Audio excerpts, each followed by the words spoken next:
Hello, everyone, and welcome to the SCA's 49th monthly Zoom presentation. We have now completed 4 years of monthly SCA Zoom presentations with no end in sight. My name is Brian Gallagher. I'm the president of the Society for Commercial Archaeology, and I will be your host tonight. Welcome to all our guests and any new people we have with us tonight. We're happy you took the time out of your summer evening to watch an SCA presentation. I hope you enjoy the show. And for anybody watching the recording of this episode of the SCA's monthly presentations who is not a member of the SCA, we earnestly ask you to consider joining. Funding for the various activities of the SCA comes almost exclusively from our membership. Just visit our website at www.scaroadside.org and follow the links. Now I have the pleasure of introducing tonight's presentation. In the 1950s, James Melton was the star of a musical variety show on NBC sponsored by the Ford Motor Company. And James Melton loved cars. Melton put his collection on display in Hypoluxo, Florida at the James Melton Autorama, a museum featuring nearly 100 antique automobiles in period sets, as well as a collection of toys, a giant cyclorama, and the Bernard Thomas America the Beautiful mural, illustrating great moments in American history. Our presenter is John J. O'Leary IV. He has a unique connection to the James Melton Museum and Autorama. O'Leary's wife's grandfather, who is Gus Reuter of Reuter's Coachworks, restored all the cars in Melton's famous collection.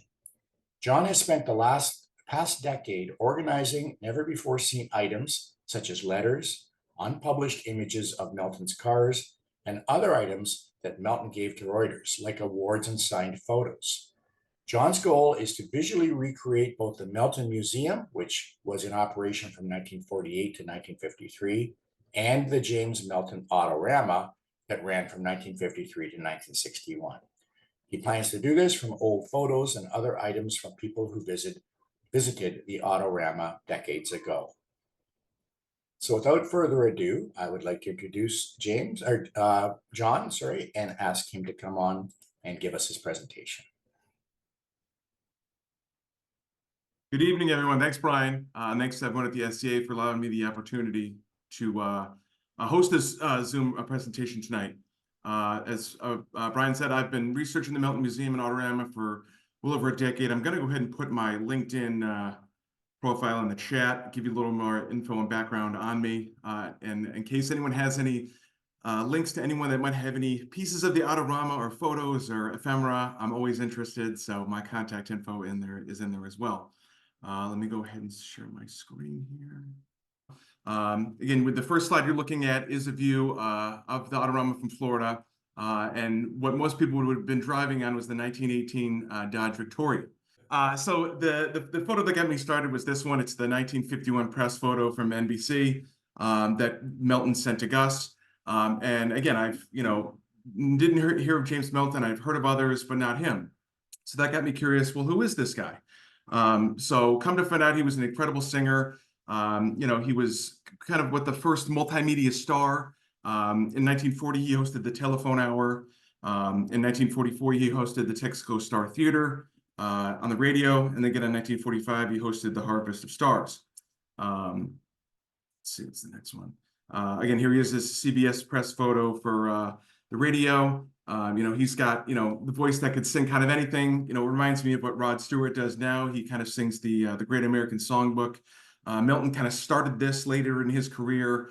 I think his 1952 version of Beyond the Sea is a little better than Bobby Darin's, but Bobby Darin is the one that made it famous. And so, he just had a voice. He would later become known as America's favorite tenor. He would sing everywhere, sold out shows all across the country, and was beloved.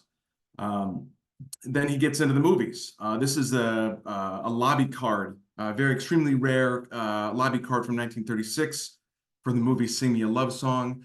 These things were never meant to last. They were put in movie theaters, made of cardboard, easily could fall apart or just get discarded. So the fact that this is still around, I'm very grateful for. And again, just shows he's kind of a jack of all trades before the multimedia star really took off.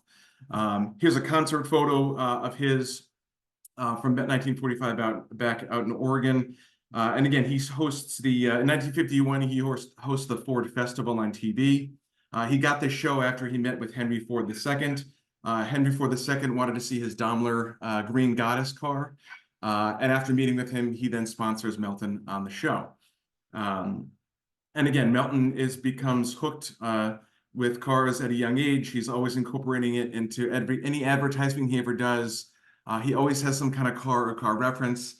This is another press photo of him in the car for one of the 51 Ford Festival show. And again, his singing tour took him everywhere. This is a performance he did at the Thunderbird out in Las Vegas. You'll see his name is here in the marquee. He was kind of all over. If he didn't, unfortunately pass away when he did, I think he would have had a longer career singing just about anything. And for Melton, this is the car that starts it all. This is the 1910 white touring car. His uncle had one when he was a youngster down in Florida. He kind of fell in love with it when he first saw it. He would do anything to get a ride in it from his uncle. He'd, wipe the car down, he'd polish it, polish the brass, clean the wheels, and anything of hopes of earning a ride. He became obsessed with this car, and later as he became more successful, he was able to track one down and get it. And after that, he was hooked and became what's now considered one of the founding fathers of the car collecting hobby. By 1940, Melton has over 100 cars. It becomes an obsession of his, and he needs somewhere to put them. So in early 1941, Melton signs a deal with the state of Connecticut to house his cars. The original deal was Melton was going to turn the cars over to the state if the state built him a facility to house them. That deal fell through. So later on, he gets appropriations of $150,000 to build a museum for historical objects down in Stamford, Connecticut. He gets it reapproved in 1945, but during the war restrictions, the museum is never built. So he finds an old bowling alley in Norwalk, Connecticut, and opens the Melton Museum of Antique Automobiles in 1948. He also has a restaurant with it here on the side, which was the Stirrup Cup. And this ran successfully from 1948 to 1953. Now, this is a little bit of my connection. So again, my wife's grandfather was Gus Reuter. He ran Reuter's Coachworks in the Bronx, New York. This is actually an old tax photo that the city took, showing the Coachworks here in the Bronx. It's a great shot because you can read it. You can read the Coachworks. It wasn't a big imposing building, but it was it got the job done. He opens the business in 1929, and by all accounts should have failed, like most businesses did during the Depression.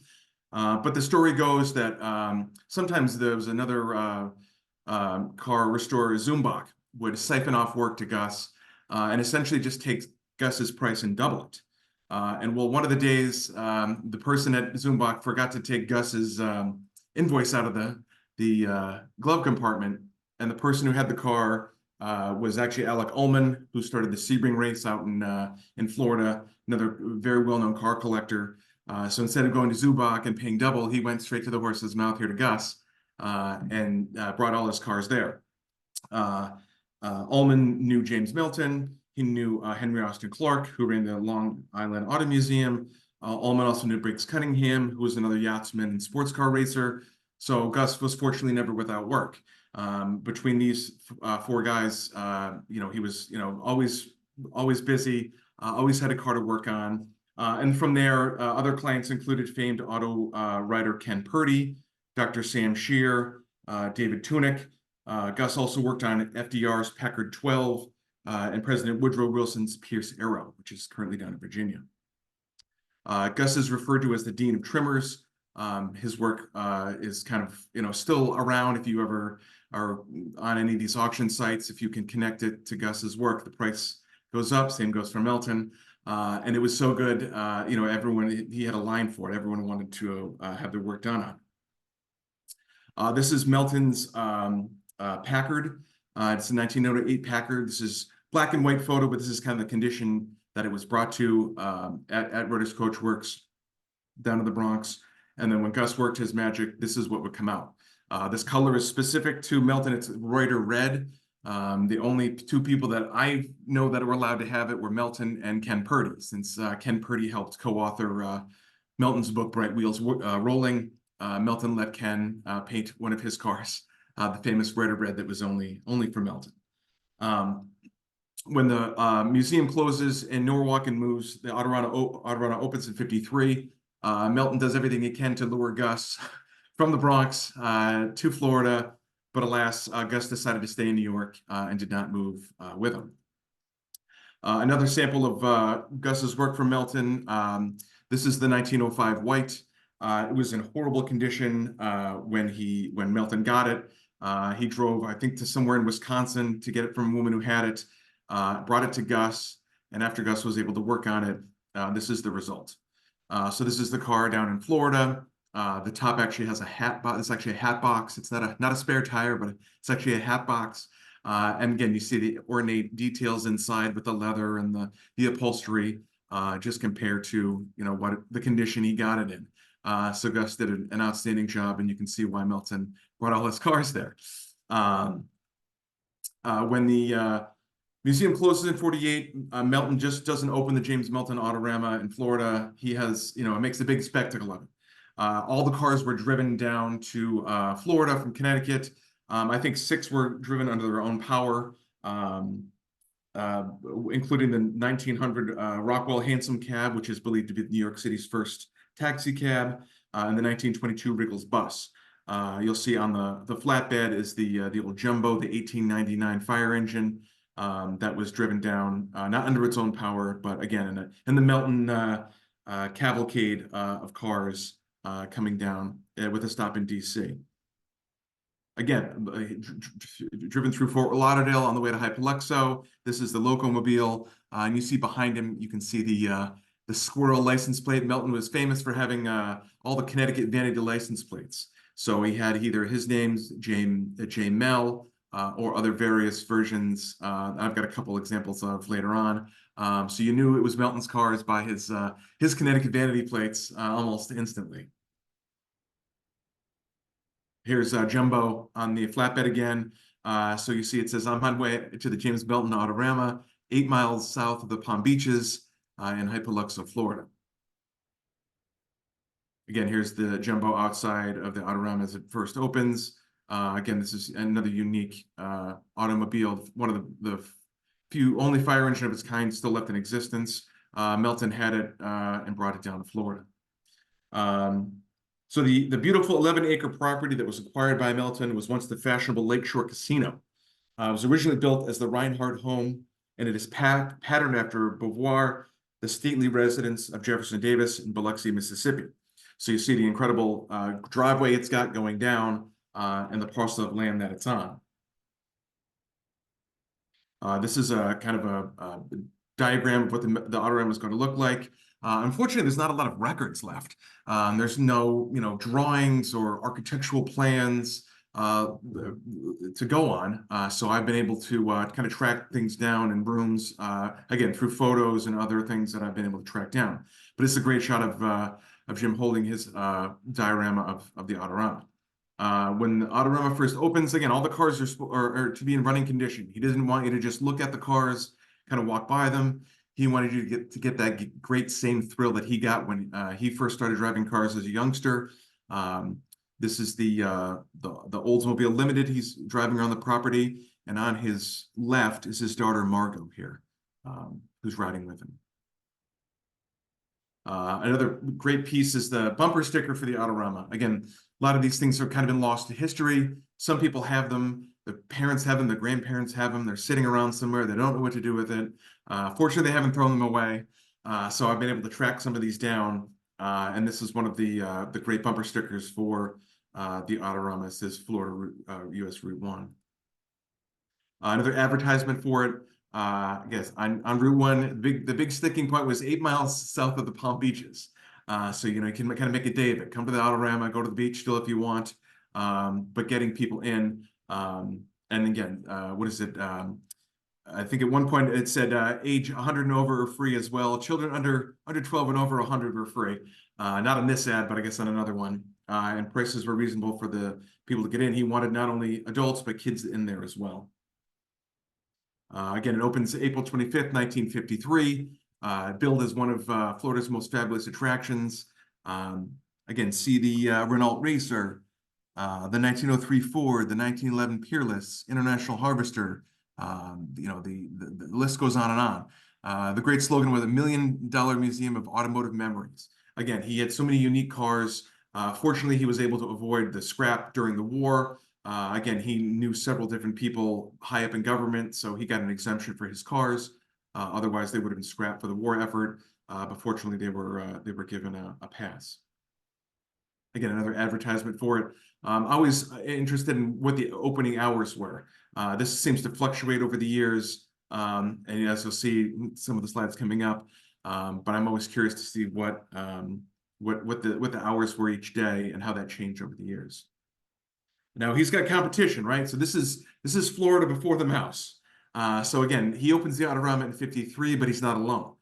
So if you're going down to Florida as a family or as a vacation or looking to get away, you can also see the world's largest shell factory.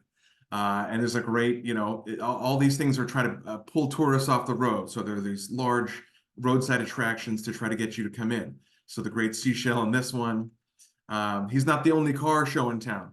The Horns Cars of Yesterday in Sarasota, Florida, also another attraction, also trying to lure people in with their cars. Again, I think one of the big sticking points for moving the museum or closing the museum in Connecticut was the rough winters. So the tourists kind of dwindled off in the colder months. Wasn't as easy to maintain or ride the cars in the winter in the snow. Whereas in Florida, you've got great weather year round. You've got tourists plenty. So more of incentive to have the museum down in Florida.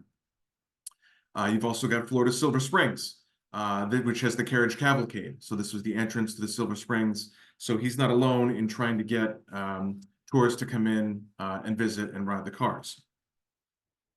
There's also the six-gun ride the train to the sky ride to the six-gun territory. Again, I love all these roadside attractions that were prevalent in the 50s and the 60s, trying to get people to come in before YouTube, before the internet. So you had to attract people as they were riding down the road and get them to come in. And these attractions are pretty unique. This is a brochure for the Autorama. Again, it's again, you see the hours change here. Instead of 10 to 10 as an earlier, it's now 8 to 10. And again, it's animated street scene is the entrance. So, it's again, attracting customers off the road. So here it is at night. So what's interesting about this is that this would have been lit up not only during the day, but at night. And I'm fascinated how it changes over the years. Let's see, there's several mannequins on here you'll see. Not only were there mannequins in here, but all these things moved. They weren't stationary. So, for example, here for the olds, the wheels moved around. The horse went up and down. I think there's a police officer here. You'll see in a different slide. And there's another wheel, guy on a bicycle back here. And all of them moved. So they didn't just sit down and kind of be stationary. And then these rocks that were adorned on the property changed from yellow to white over the years. And on the street scene entrance, can't read it, it says, see world famous antique autos, toys, dolls, trains, carriages, music boxes, and the world's largest 3D mural in American history. So again, you got to kind of go all out to attract tourists to pull in. And then I'm fascinated how the sign changes. I don't know if you saw that. If you look at the top of the sign on this slide, and then the next slide, the color changes. So you've got the figurines are changing a little. You see the policeman here, but they've changed the color scheme to attract people to get them to come in. You'll see the stones have moved off the main entrance onto the side here, and maybe in an effort to reflect. Again, there's no good reason, or I haven't found a reason why they've moved them around. I know it's probably to try to get people's sight of vision to get them to come in. And again, the sign changes again. So you'll notice that it went from a yellow here, more of a dark blue over here. See cars come in, there's an entrance sign now that's guiding you down the path. The rocks are back. So I'm just not sure of what the years are. People have been gracious enough to send me, old slides over the years, but they're undated. So I'm trying to maybe see if I can see from the license plate. Maybe I can see what year it is. But trying to piece that all together can be a challenge. A close up of the street sign as well. You'll notice now that on the lights, sort of a candy striping now, and there's a red top. So again, trying to attract people coming in from the road. You can also see on this side there's a billboard across the street on the other side of the property. I didn't realize what that was earlier, but there's not only is the street scene entrance, but there's billboards on the other side. So here you can see the police officer, the horse that goes up and down, the wheels that go. There's a guy on a bicycle. There's actually a child here too in this one. So again, the mannequins are constantly changing and updating, but the scene is moving.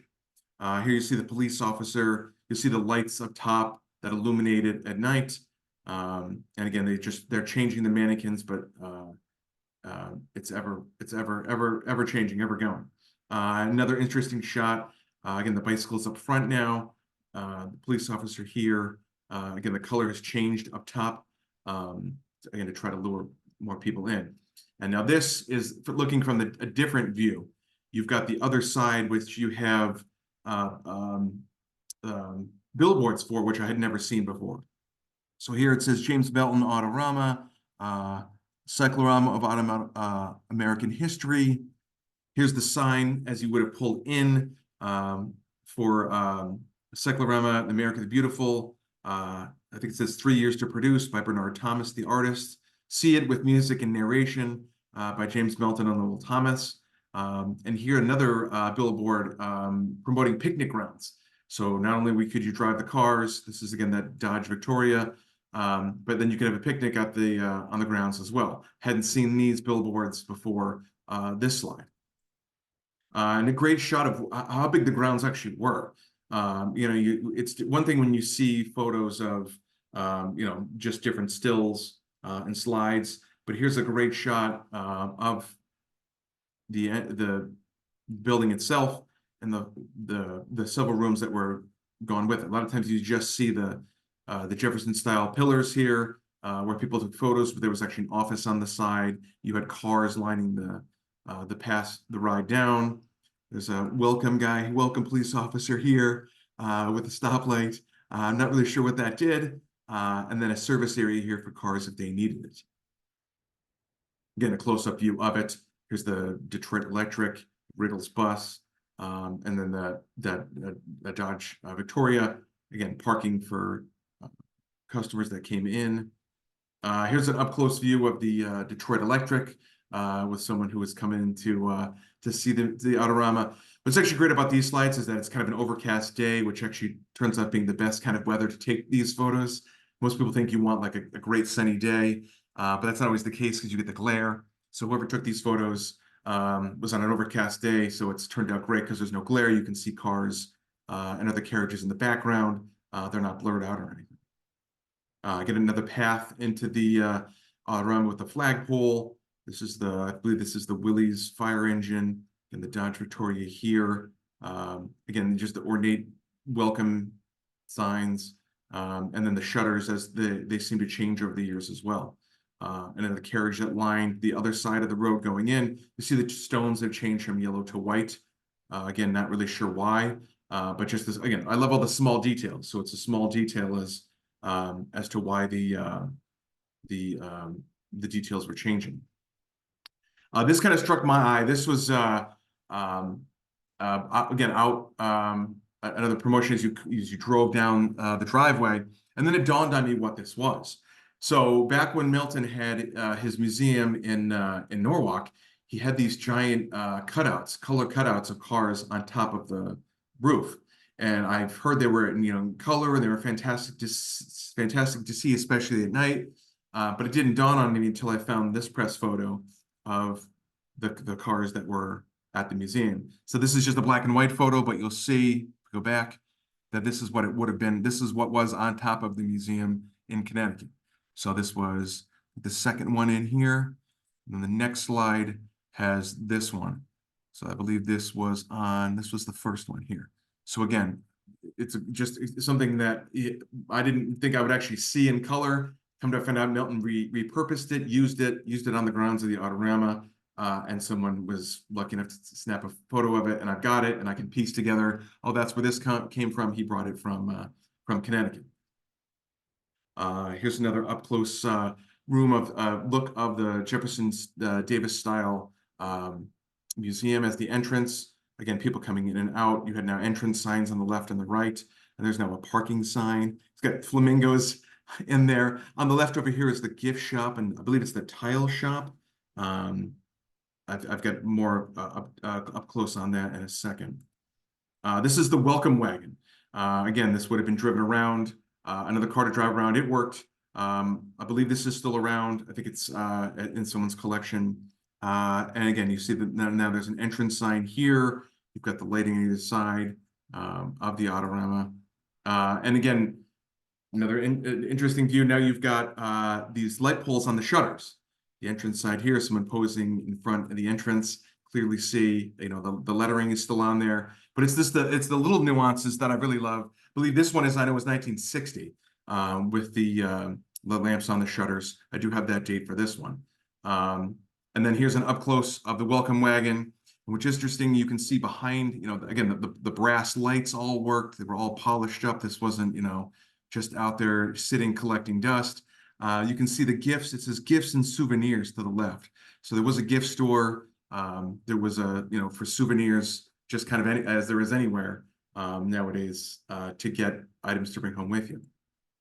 Another shot here, you see, again, a little different. There was a tile shop and gift shop. So did it change from, did the tile shop close and move to souvenirs? How many tiles were there? What were there? What was in the gift shop? I know there was a couple things. There was this great pennant that someone kept over the years. And fortunately, it's still in great condition. And I was able to acquire it. World's finest private collection of antique autos. And it just, again, lists where Hyperluxo is on the map in relation to Palm Beach. And then, listing for it.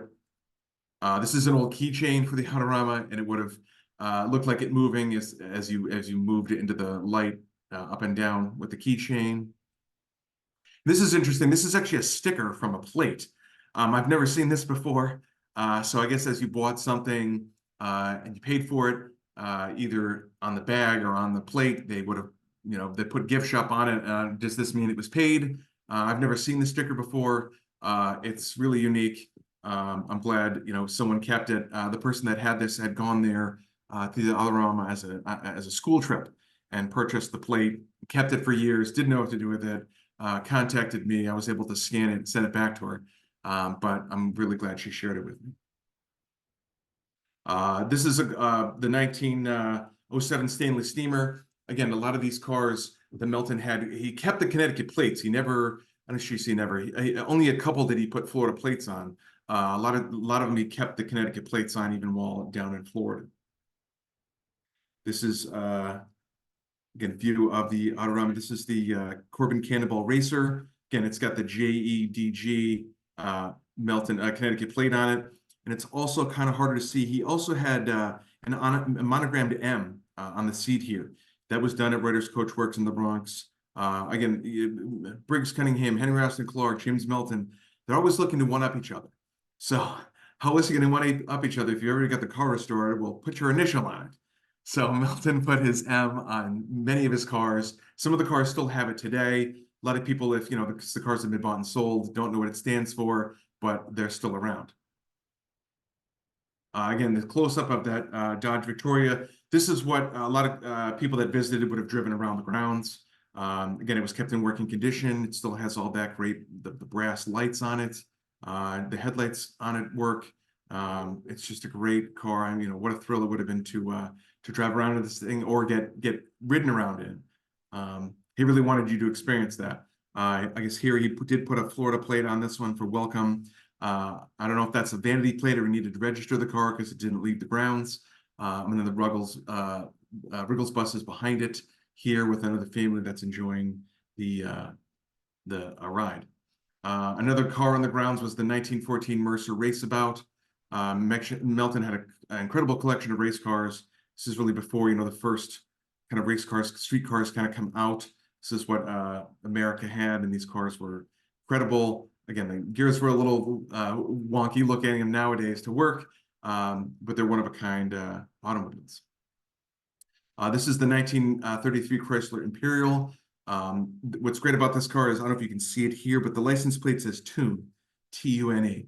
Again, I love all the clever vanity plates Melton had on his cars, and he wasn't afraid to show them off. And again, this car the cars just didn't sit in storage. They were to be out, they were to be driven, they were to be used and enjoyed by everyone.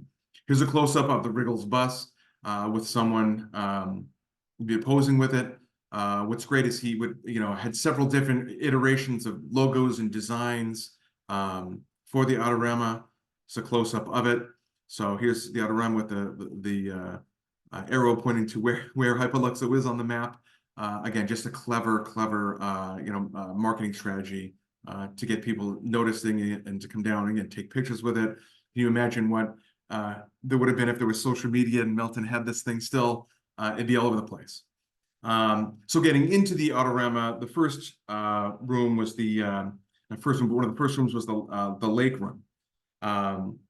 Let's see, it described a setting of indescribable beauty featuring wax mannequins and dazzling costumes. It says in the center of the room, as visitors entered from the entrance hall, a Victorian living room would have dominated the room. There would have been a view of the lake and the front lawn through the large open French door. It had large red, white, and blue rugs and handling of baskets and green vine. So you see some of the vine here, the red carpet, piano, the Victorian scene here. Again, another view of it as you would have entered here with the Victorian scene as you first come in and the cars lining around it. And again, this is that 1908 Packard that was painted Reuter red. He's got a couple of different cars, looks like painted Reuter red over the years. You see the state of Connecticut, obviously the state of Florida seal behind him for the museum. So you know that this is now in Florida. This is a great shot. I've learned the history of this license plate just a couple of years ago. This is the 1911 Peerless, and on the car is the license plate Mr. TV. Well, it turns out this is actually a dig at Milton Berle. So when James Melton is hosting the Texaco Star Theater on the radio, his schedule gets so busy that he basically has to decline the show or stop doing the show on honor because he's too busy.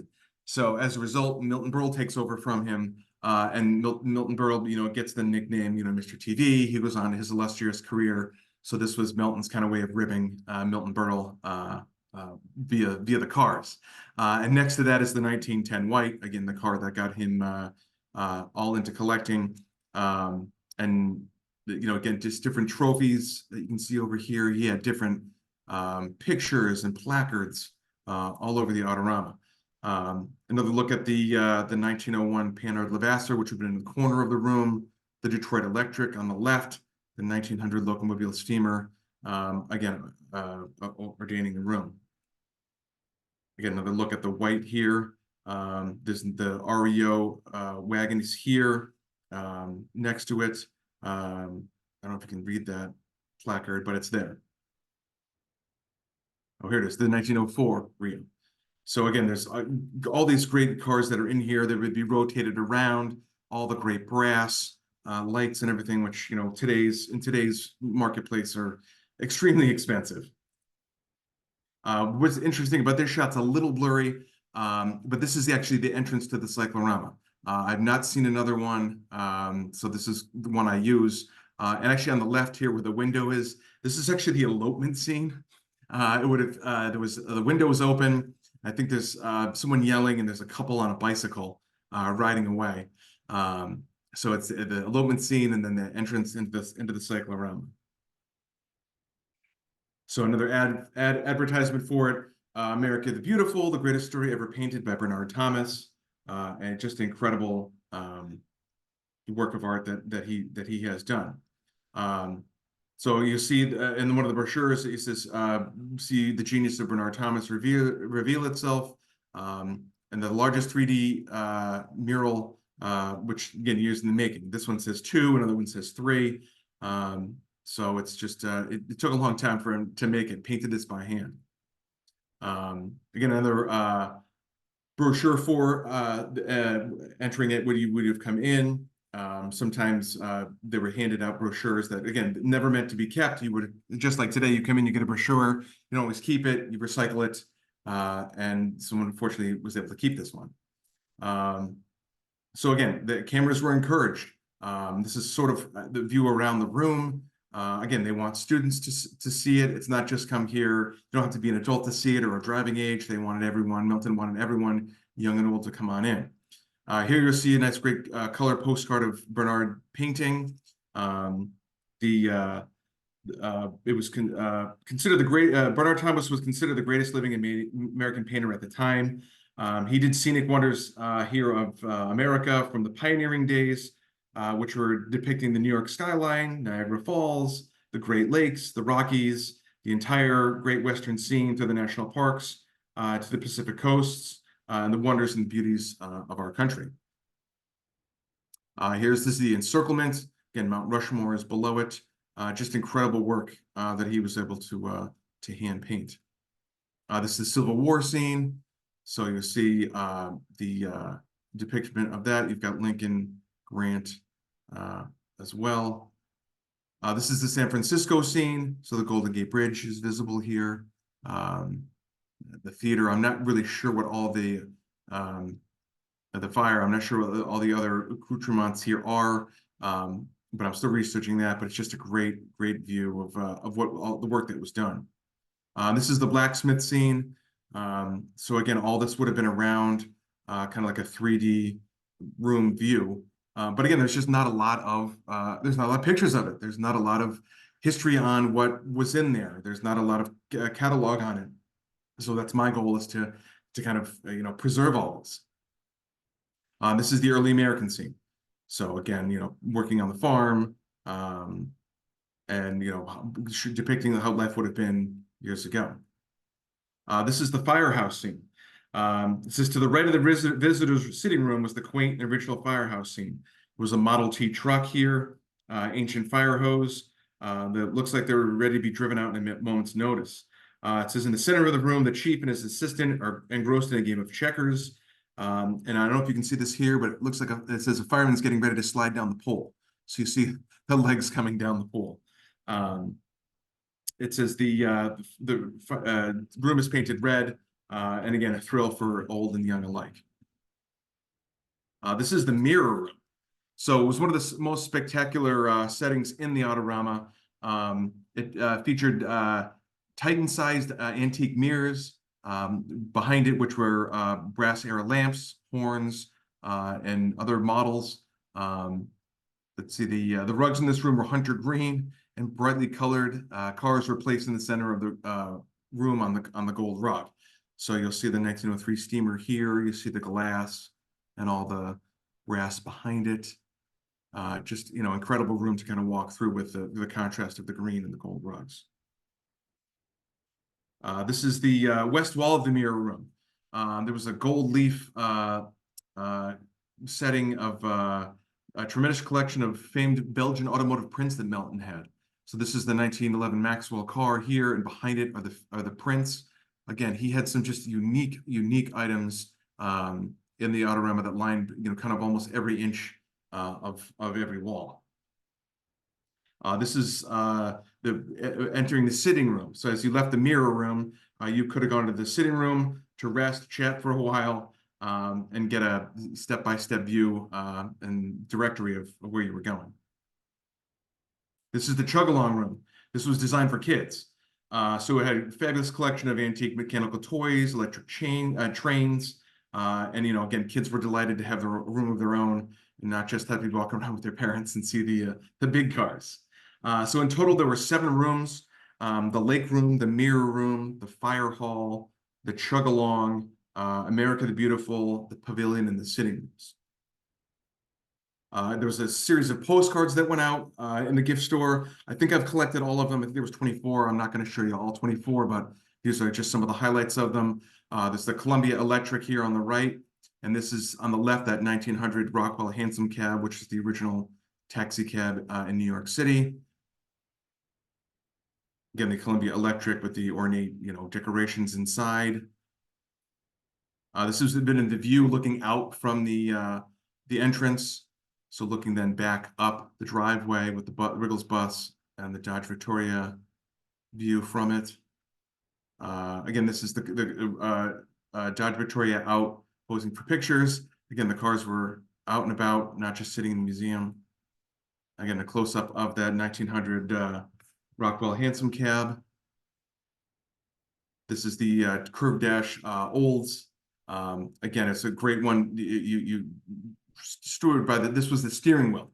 So it went left and right, kind of easier for everyone to maneuver. Looks like it was lots of fun. And again, kind of a mock-up fun scene with oversized wrench where they look like they're actually repairing the car. This is the giant locomobile, the 7-passenger. Again, another favorite for people to ride in. One of the great quotes from the manager of the Autorama was Henry Blocher. He would say they would get 5 letters a day minimum with requests from people from Melton to buy their cars. Some would even go as far as to drive their cars to the Autorama and wanting Melton to buy them. Again, a great shot of the locomobile in front. And again, this is Jimmy on his car. So you'll notice the Stanley had the Connecticut plate several slides ago. Now he's got the Florida one. This is the one he was able to or did transfer over. And then unfortunately, Melton dies of pneumonia in April of 1961. He was only 57. So without his name and funding behind it, the Autorama closes in 1961. So you'll see then, look on the left, the hours from 10 p.m. go down to 8. The figurines are gone. This street scene is still kind of here, but it's not really maintained anymore. And then unfortunately, the building itself is raised in 1966. And now this is, I believe it's condos because of its proximity to the water. The property was so valuable, it was sold off. The cars were sold off to Winthrop Rockefeller, who moved them to Arkansas for a while. Then they've kind of dispersed and scattered it ever since. Unfortunately, there's not, again, a complete list of Melton cars. He had too many. We do have some because he would write letters in the 50s trying to sell cars and he'd list them. So we do have some of a list, but not a complete one, which, again, I'm trying to complete with my archive. And nowadays, cars that you can link to Melton sell for in the millions. Look no further than the 1907 Renault Vanderbilt Cup Racer. That sold a few years ago to the Audrain Museum in Newport, Rhode Island, where it's now on display. I think it was $3 or $4 million that the car sold for. And then what I'd like to do is leave you with a video from the Autorama, and then it has Melton's Beyond the Sea recording of it.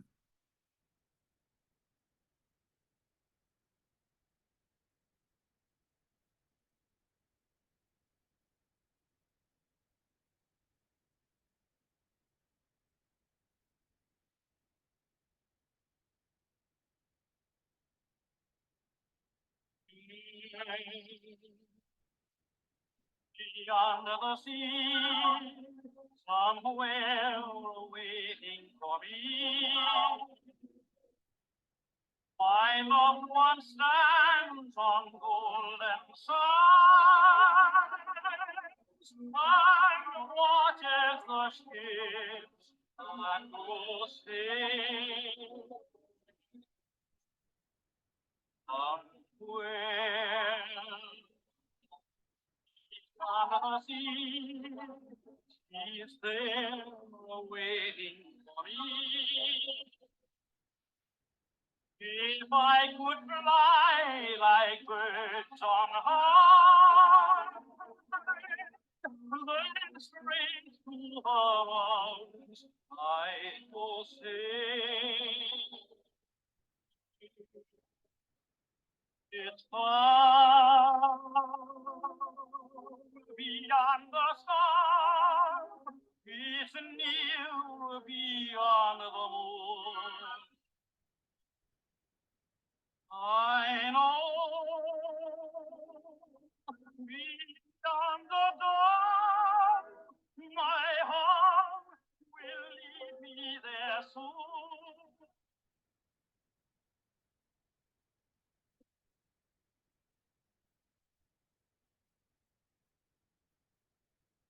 under the shore, we'll kiss just as before. Happy we'll be beyond the sea,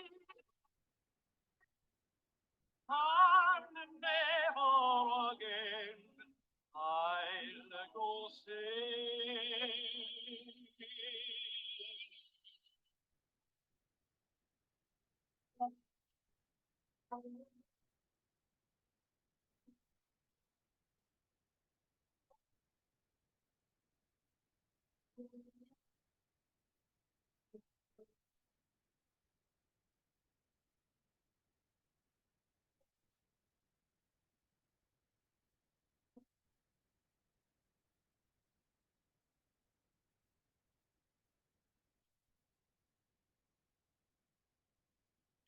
Under the shore, we'll kiss just as before. Happy we'll be beyond the sea.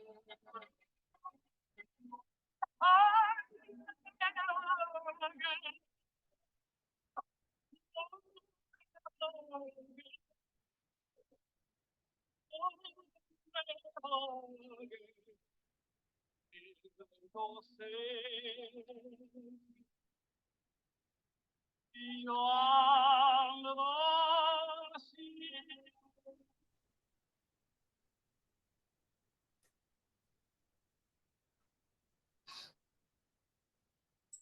Thank you. Well, that was an amazing presentation, John. That's so interesting. And I didn't know anything about that. Now, we've got a bunch of questions, and I have some questions too. Sure. So I'm assuming, well, first of all, where did you get that video from at the end?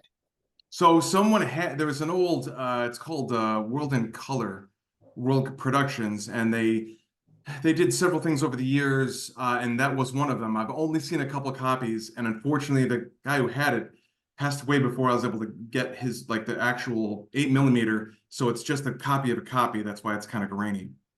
Oh, okay, but that's really good, and I guess we can assume that that is James Melton singing. Yes, and then right? it was him at the end in the red car with the gent license plate. That was him driving. Yeah. Oh, okay, that was great. Now we've got a bunch of questions here. I'm gonna pose these. Let me get down to the first one. Oh, somebody, Michael Pisno, did date one of your slides for you. You'll be able to read this. He says previous slide was 1950s. So because it's a 1950s Pontiac that's Okay. thing. So that would be a way to date some of these things too by the dates of the cars, of the modern cars that are in there. And now we have a couple of questions. Michael Hirsch says he just poses the question: the guests drove the cars, and Jeremy has the same question. He says, was it once common for visitors at car museums to be able to drive and ride in the cars? I feel like that doesn't happen anymore. No, yeah, and no seatbelts either. So he, you know, I actually had videos of or images of people letting their kids drive some of these cars in Norwalk, in the Connecticut, with, you know, unsupervised, just driving around. And yeah, that was the whole part. Was one of the slogans was "Ride in one," and so he wanted you to ride in the car to get that same thrill that he got. So again, didn't come and stationary look at it. There was actually a Ridgefield gas pump on the premises. I've seen pictures of that. I'm not sure if it's working. I mean, I don't know if he spent that money to put a, you know, gas tank in there, but the cars had to be gassed. So yeah, he wanted you driving them and riding around the property, and had the great strip of driveway to, you know, go as fast as you can or as fast as you wanted. Yeah, and wouldn't they be worried about people like damaging the cars, or like, especially if some of them are not only antiques, but they have a different kind of driving system. You know, as you said, the Oldsmobile had a stick rather than a steering wheel. Yeah, I don't think he put much concern in it. I've looked. I don't see any accident reports. I've looked at old police reports to see if I can find anything on it, but the records don't go back that far, and I haven't found anything in the newspaper. So no deaths, fortunately. So no major injuries. Wow, that's really interesting. Now it is interesting. Dean Milano says interesting to see the non-PC black jockey statues, although I was after I saw that comment, I'm noticing that in the inside the museum or the Autorama, the little jockey statuettes were not black; they were white, which is unusual too. But there's a bunch of things in there that, boy, they wouldn't fly today. With the one about the gay remembrances Yeah, on his yeah. old statues, and then I really liked one of his ads said shows a woman's head and says, "Well, women say that I couldn't believe how interesting this was." Yeah, I think he was, un-PC trying to, appeal to women, but not in the best way. Yeah. And then, yeah, he even had, I've seen pictures, there were Confederate flags because he was in the South. He had, stuff that wouldn't fly today, but that's, fast forward back to the 50s, that was, it was there. That's the way to go, right? Um, Bill Malamar asks, and I think we know the answer, but I'd like to hear you say a little more about it if you can. He asks, does the mural still exist? I believe it does. So, Bernard Thomas's daughter is still alive, and she knows that there's a piece of I'm not sure where it is, but I know at least one section survives. There could be more, but I know at least one section has survived. And it might actually be in Hypoluxo somewhere at I don't know if it's the governor's office or something, but I know a piece does survive. Because that thing is really quite beautiful and very large too. I mean, you'd think that when the building was being demolished, that at least some effort would have been made to save that part if they couldn't save the cars. But so you say some part of it is there. Yeah, and it was interesting. I actually tracked down the guy who wrote an article about the Autorama opening. He was like 18 or 19. He was for his like first job, and he's still alive. And I tracked him down, and he kicks himself. It's the first job he had, and he didn't really take good notes. So he has notes on everything else he ever covered except that one. So he couldn't give me more info on because he was there. So I'm like, oh, you were there, you saw it. He's like, oh, John, I saw it. I'm sorry. It's my first assignment and I was nervous and I didn't take as good notes as I should have. So he still kicks himself for not taking the notes. Wow. Now, Michael Pisno asks, Michael, are you still online? Would you like to maybe ask this question yourself? I'm going to find your name here if I can. And here we go. If you want to unmute yourself, Michael, please be my guest. What question did I ask? There it is. Okay, go ahead, Michael. We can hear you. What question did I ask? So you asked the question, how many cars? How many cars did he ultimately have at the Autorama? It's over 100, but again, there's no he didn't write it down in an inventory list because I've got receipts from people that they would drive the car up, and some people that wanted a song, they didn't want much for the car, and they just wanted him to have it. So he was, again, he's on the radio show saying he's looking for these cars. He's on the radio, he's singing, people coming to the concert tours. He had him at his home in Connecticut, and then it just got too big. He needed some place to put them. So there's no list of, if you can trace the car to him. I've looked at old DMV records. I looked at old pictures of license plates. I've looked at car meets he was at to try to, I guess, come up with a list. We have letters that he would send to the veteran motor car collectors trying to sell cars. So we've got an idea of what he had, but not the full list because he had too many. Oh, interesting. Now, Jory Miller has a question. Jory, did you want to ask your question? I'm going to unmute you here. You can go ahead if you like. Yeah. There he is. Can you hear me? Yeah, we sure can. The video doesn't want to start for some reason. Yeah, my question was, this must have been a huge investment to purchase the collection and create the infrastructure for the site. Was this a for-profit operation? Did he actually make money off of this? No, at the time he didn't. He was sinking all of his money from his proceeds from his singing career into the running the Autorama. He wasn't the best with money, which is a shame because he was making money hand over fist in the 30s when most people were out of work, and he was making, it was something like $100,000 a week when most people were making $2 or something like that. So he just didn't manage money well. He did sell cars as he needed to. And then, again, unfortunately, when he passed away so young, everything was left to his wife, and he had debts, so they sold everything off for, to Rockefeller for, pennies on the dollar, what they're actually worth. And then from there, Rockefeller sold them off. And there's some people that have them don't want you to know they have them, and others weren't traced as well. So some cars we know where they are, others we don't. Okay, well, John, I think that's about all the questions we have in common. There's lots of comments in there. People really enjoyed your presentation, including myself. So I will thank you again for taking time tonight to give us this great presentation, and also the audience for coming. I would like to remind everybody about next month, on Wednesday, July 24th, at our usual time of 8 p.m. Eastern, 5 p.m. Pacific. We will join Susan Bregman, who will tell us about her new book on US Route 1 in New England, published by Arcadia Publishing. Now, SCA members will be receiving the relevant details and registration link by email, and others can register through the SCA website directly. So thank you for spending your evening or late afternoon with you. If you're not a member of the SCA, you can expect an email shortly inviting you to join the SCA. Enjoy all the benefits of membership if you enjoyed tonight's presentation. And please remember that this presentation has been recorded and will be available on the SCA's website probably by tomorrow. So, John, is there anything else you'd like to say tonight? No, thanks everyone for attending. And again, if you know anyone that's got any Autorama pieces or Melton Museum photos or ephemera or anything, please reach out. Please check my LinkedIn profile or reach out to Brian, and they'll gladly share my contact info. Great. Well, thank you again, and you'll be able to watch it again as of tomorrow, hopefully. So with that, I'll thank everyone again and wish you a good night.